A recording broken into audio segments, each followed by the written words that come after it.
नमस्कार, स्वागत है मेरे यूट्यूब चैनल में। आज हम लोग देखेंगे भारत के पहले फील्ड मार्शल सैम मानेकशॉ।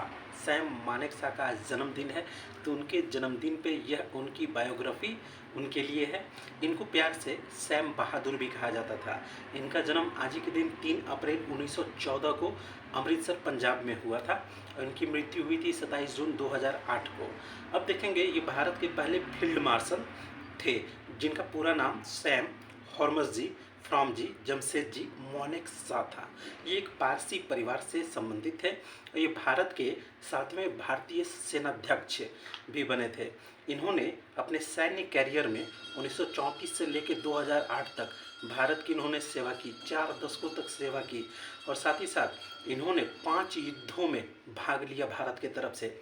द्वितीय विश्व युद्ध हो, ठीक ना, द्वितीय विश्व युद्ध के दौरान या 1971 का या 1962 हो, 65 हो, इन सभी युद्धों में इन्होंने भाग लिया था।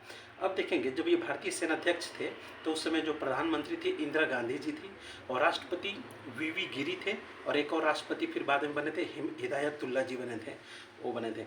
इन्होंने सेकेंड वर्ल्ड वार में 1947 के भारत पाकिस्तान में, चीन भारत 1962 में, 1965 के भारत पाकिस्तान युद्ध में, 1971 में भारत पाकिस्तान युद्ध में इन्होंने भाग लिया, ठीक ना। और 1971 की जो जीत है वो सबसे महत्वपूर्ण जीत इनकी रही। अब यहाँ देखेंगे कि 1932 में, वर्ष 1932 में भारतीय सैन्य अकादमी देहरादून, ठीक ना, कि पहले जो टीम थी, पहले जो दल थी, बटालियन थी, उसमें ये शामिल हुए थे। इनको द्वितीय विश्व युद्ध में मिलिट्री क्रॉस एक पुरस्कार होता है, वीरता पुरस्कार होता है, ये इनको प्रदान किया गया था। ये हमेशा से 8वें गोरफा राइफल्स में नियुक्त किए गए और खासकर 1947 में, चाहे भारत पाकिस्तान की लड़ाई हो या हैदराबाद संकट को दूर करने में इन्होंने महत्वपूर्ण भूमिका निभाई थी। इनको पद्म भूषण सम्मान से भी नवाजा गया है। इनके जो पिताजी थे डॉक्टर थे, ठीक ना, हॉर्मसजी मानेकशॉ, इनके 6 बच्चे थे। तो इनकी 5वीं संतान और तीसरा जो बेटा है वो सैम बहादुर या सैम मानेकशॉ हैं, ठीक ना। सैम बहादुर इसलिए सैम मानेकशॉ को कहा जाता था क्योंकि गोरखा बटालियन के सुप्रीम कमांडर थे और गोरखा इनसे बहुत ही ज़्यादा प्यार किया करते थे, बहुत ज़्यादा मानते थे। सैम मानेकशॉ दुभाषिया थे, कई भाषाओं के जानकार थे। पंजाबी, हिंदी, उर्दू, अंग्रेजी के अलावा पश्तो भाषा के भी बहुत अच्छे जानकार हुआ करते थे।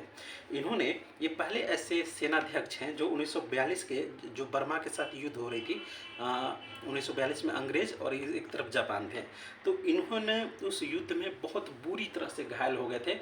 मशीन गन चल रही थी, उसी के ये संपर्क में आ गए जिनसे इनको पूरा शरीर घायल हो गया, 7 गोलियां लगी थी।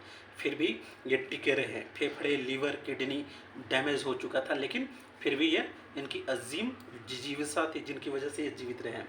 इन्होंने ऑपरेशन पोलो, जो कश्मीर विवाद के संबंध में या हैदराबाद विलय के संबंध में ऑपरेशन पोलो चलाया जा रहा था, तो उसके मेन जो टीम लीडर थे यही थे। इसके अलावा जो भारत का जो सैन्य संचालन होता है, जिसको DGMO कहा जाता है, डायरेक्टर जनरल मिलिट्री ऑपरेशंस कहा जाता है, तो इसके जो पहले निदेशक थे वो सैम मानेकशॉ जी ही थे। अब यहाँ पे थोड़ा सा बीच में इनको थोड़ा सा इनकी प्रतिभा से लोग जलने भी लगे थे। खासकर एक नेता हुआ करते थे कॉल और मेनन, के मेनन जो रक्षा मंत्री हुआ करते थे, और एक कॉल करके नेता थे। तो इन्होंने कुछ इंदिरा गांधी से कुछ उल्टा सीधा इनके बारे में बोल दिया था, तो इन पे कुछ जासूसी के बीच में आरोप भी लग गए, लेकिन सत्य को कोई पराजित नहीं कर सकता है। उसी तरह से जब 1962 में भारत की हार होती है तो उसके बाद कॉल और मेनन दोनों को बर्खास्त कर दिया जाता है।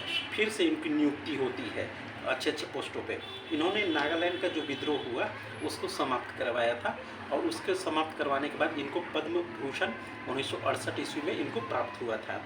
सैम मानेकशॉ की नियोजित रणनीति थी कि जो बांग्लादेश, पूर्वी पाकिस्तान को जो भारत ने तोड़ के बांग्लादेश बनाया था, तो इन्हीं की नियोजित रणनीति का परिणाम था। यह युद्ध 3 दिसंबर 1971 से स्टार्ट हुआ था और 16 दिसंबर 1971 को नियाजी, जो वहाँ के पूर्वी पाकिस्तान के कमांडर जनरल थे, उनके अनुरोध और आत्मसमर्पण पर ये युद्ध खत्म किया था। हालांकि मैं बता दूं कि पूर्वी कमान के जो प्रमुख थे भारत की तरफ से, जगजीत सिंह अरोड़ा जी थे। ये युद्ध 12 दिनों तक चले थे, जिसमें 90,000 पाकिस्तानी जो सेना के जवान थे उन्होंने आत्मसमर्पण भी किया था।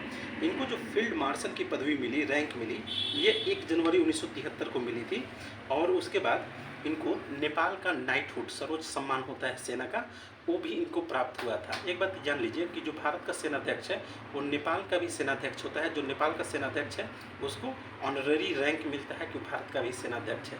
तो भारत और नेपाल दोनों में बहुत ही प्यार भरा रिश्ता है, ठीक ना।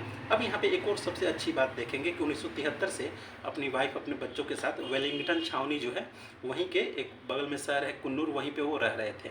उन्होंने करीब 2007 में जब राष्ट्रपति अब्दुल कलाम जी थे तो कलाम जी ने सोच लीजिए 1,30,00,000 रुपए का चेक भेंट किया था इनको, सैम मानेकशॉ जी को। क्यों? क्योंकि पिछले 30 सालों का उनके जो फील्ड मार्शल रैंक का पेंशन, वेतन, सारी सुख सुविधाएं इनकी बकाया थी। और सैम मानेकशॉ ने कभी इस चीज़ के लिए नहीं कहा कि मैं फील्ड मार्शल हूँ और मेरा इसका पेंशन दे दो, कभी नहीं मांगा, कभी मुंह खोल के नहीं मांगा।